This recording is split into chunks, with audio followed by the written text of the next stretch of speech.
Quero agradecer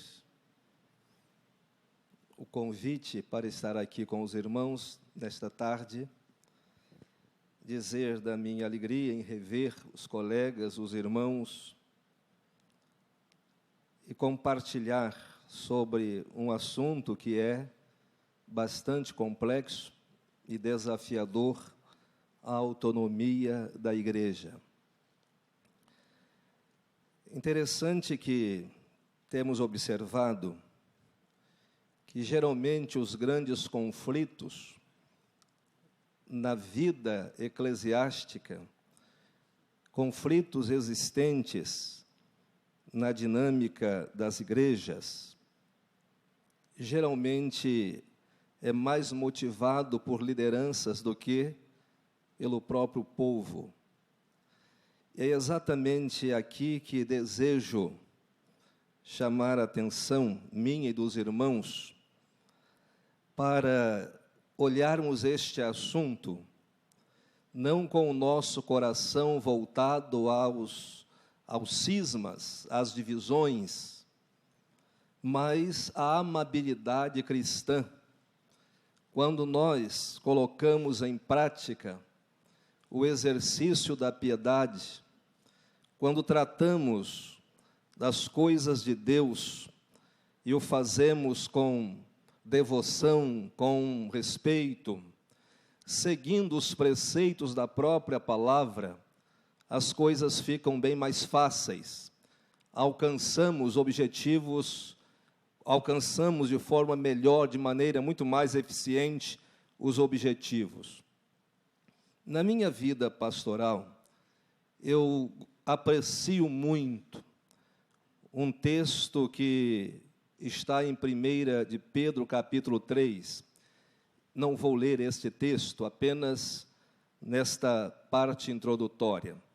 Aprecio muito este texto, 1 de Pedro, capítulo 3, versos 15 e 16. Ali o apóstolo leciona que o seguinte: antes, santificai a Cristo como Senhor em vossos corações, e estais preparados para responder com mansidão e temor a qualquer um que pedir a razão da esperança que há em vós, tendo uma boa consciência, para que naquilo em que falam mal de vós, fiquem confundidos os que blasfemam do vosso bom procedimento em Cristo. Entendo que em todo o trato envolvendo gente de Deus, que concorda comigo e discorda de mim, a minha postura deve ser esta: uma boa atitude para com Deus, temor. Uma boa atitude para com as pessoas, mansidão. E uma boa atitude para comigo, consciência tranquila e limpa. Imagino ser este o ideal para tratarmos dos assuntos do Senhor. Uma outra observação que tenho procurado pautar-me por ela, encontra-se na carta do apóstolo Paulo aos Gálatas. E ele diz, no capítulo 6, os 3 primeiros versículos: meus irmãos, se alguém ou algum homem for surpreendido em alguma ofensa, vós que sois espirituais, encaminhai o tal com espírito de mansidão, olhando por ti mesmo para que não sejas também tentado. Levai as cargas uns dos outros, e assim cumprireis a lei de Cristo, porque se alguém cuida ser alguma coisa, não sendo nada, engana-se a si mesmo. O trato deve ser sempre este: olhar, tratar, agir com espírito de mansidão, porque hoje eu estou aqui, amanhã posso estar ali, e se eu olhar e tratar com mansidão e com generosidade, alguém também fará isto comigo e por mim em algum momento em minha trajetória. tenho passado por algumas lutas muito grandes. E certo dia, no auge de uma grande dificuldade, eu recebi uma pessoa e ela veio orar comigo, uma ovelha. E ela me disse assim: pastor, eu hoje vim trazer para o irmão um pouco das lágrimas que o irmão me emprestou quando eu muito precisava. E disse: nós estamos aqui para abençoar o irmão, porque pelo irmão temos sido bastante abençoados. Não estou relatando isso com outra finalidade, senão de dizer aos irmãos e a mim mesmo que tudo que nós não queremos que os homens nos façam, não devemos nós fazer a eles. E tudo que nós queremos que eles nos façam, devemos nós também fazer a eles. Quando nós militamos na causa de Deus, com esses propósitos, ou referendados por esta verdade, essas diretrizes, a mim me parece que caminhamos mais tranquilamente e de maneira mais exitosa, porque não é bom um clima que não seja de cordialidade. Não é bom um clima que não seja de progresso, de bênçãos, de bem-estar. Mas é óbvio que nós temos os ajustes e precisamos nos deparar com os ajustes e precisamos empreendê-los também, mas devemos fazer isso com certeza, observando o que nos diz a palavra do nosso Deus. Quero convidá-los à leitura no capítulo 11 do livro dos Atos do Espírito Santo, por nós chamados de Atos dos Apóstolos, capítulo 11, do verso 19 até o 26. É o texto que vou ler para as considerações sobre o assunto neste momento. Assim nos diz a palavra de Deus, Atos 11, 19 até o 26. Então, os que foram dispersos por causa da tribulação que sobreveio a Estevão, se espalharam até a Fenícia, Chipre e Antioquia, não anunciando a ninguém a palavra, senão somente aos judeus.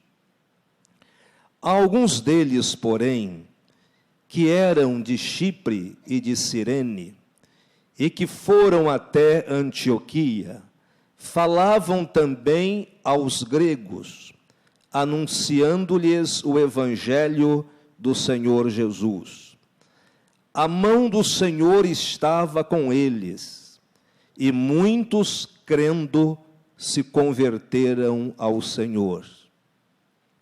A notícia a respeito deles chegou aos ouvidos da igreja, que estava em Jerusalém, e enviaram Barnabé até Antioquia. Tendo ele chegado e vendo a graça de Deus, alegrou-se e exortava a todos a que, com firmeza de coração, permanecessem no Senhor. Porque era homem bom, cheio do Espírito Santo e de fé, e muita gente se uniu ao Senhor. E partiu Barnabé para Tarso, à procura de Saulo. Tendo-o encontrado, levou-o para Antioquia. e por todo um ano se reuniram naquela igreja e ensinaram numerosa multidão. Em Antioquia foram os discípulos, pela primeira vez, chamados cristãos. Nosso Deus, Pai bondoso, nosso amigo, te agradecemos por tua presença agradável, maravilhosa em nós. Te agradecemos pela salvação em Cristo, porque somos igreja do Senhor. Ajuda-nos a nos mantermos firmes em nossas convicções, em nossa fé, ó Deus, servindo ao Senhor à luz da tua palavra. Livra-nos, ó Deus, dos atalhos, livra-nos, ó Deus, dos problemas, das lutas. Pai Santo, que possamos corresponder com o Senhor, que a nossa prática seja uma prática que evidencie a grandeza da tua palavra, mas também, ó Deus, dá-nos um espírito de mansidão para tratarmos das coisas do Senhor, na dependência do Senhor, no desejo de que todas as coisas sejam para a glória do Senhor, teu nome exaltado e o teu evangelho prosperando para a glória do Senhor e para a nossa alegria. Abençoa as igrejas aqui do campo carioca. Abençoa, Senhor, os líderes, os pastores. Abençoa, Senhor, todo o teu povo que nesta convenção tem servido ao Senhor e proclamado, ó Deus, o teu evangelho e, ó Deus, de forma comprometida contigo. Nós entregamos os teus filhos aos teus cuidados e pedimos-te as bênçãos dos céus sobre eles.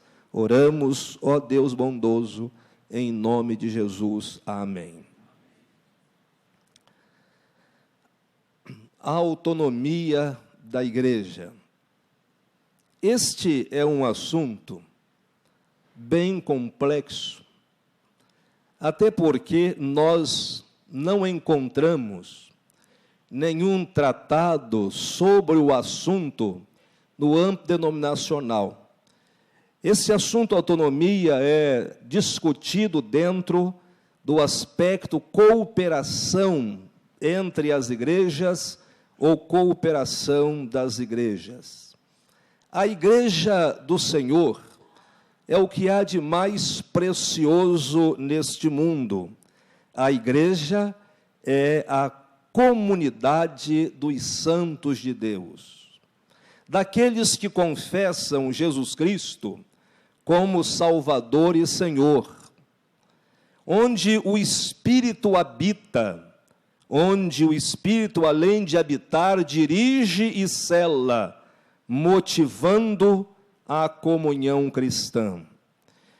A igreja é muito mais do que uma instituição humana. É também muito mais do que uma organização social para agregar interesses e projetos de pessoas. A igreja é de origem divina. Começou com Deus. Instrumentalizou-se com a chamada de Abrão, Gênesis 12, e tomou forma visível no dia de Pentecostes, Atos 2, sendo então expressão do reino e vitrine de Deus no mundo. Na dinâmica do Novo Testamento, a igreja do Senhor, ela é autônoma, ela não está vinculada como apêndice da igreja primitiva, conquanto existisse entre elas um forte elo de amor cristão, de cooperação e de interesse pelo progresso do Evangelho. À luz dos ensinos do Novo Testamento, com certeza, Não existe uma igreja modelo, uma igreja padrão.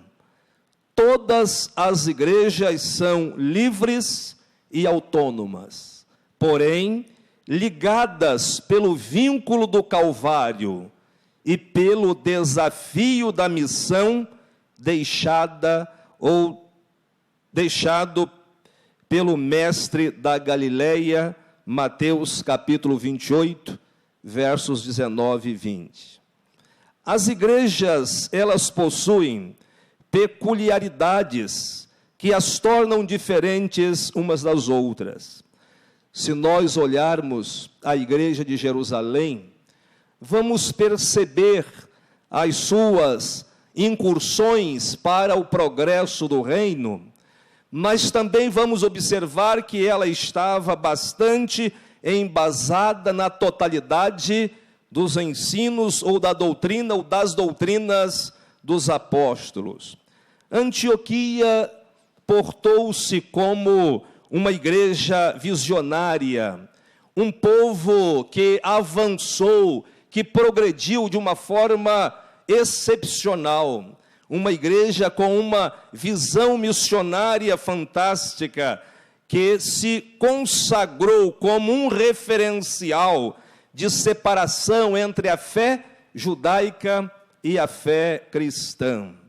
Mas podemos observar também outras igrejas, a Macedônia, por exemplo, um povo bastante generoso.